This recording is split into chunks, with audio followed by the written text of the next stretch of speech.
My name is Mike Flynn. I'm from Catskill, New York, currently in the process of moving to the Myrtle Beach area.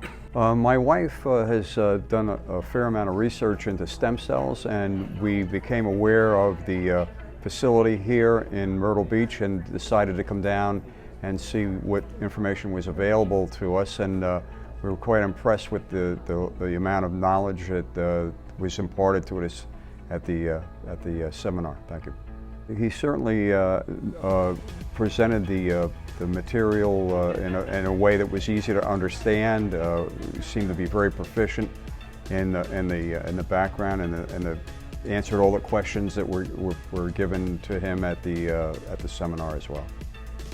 Well, as you can tell, I'm not 21 anymore, and this area has a lot of people that are in my age bracket, and we have various ailments, and hopefully the stem cell procedure will be able to help us live a healthier and happier life.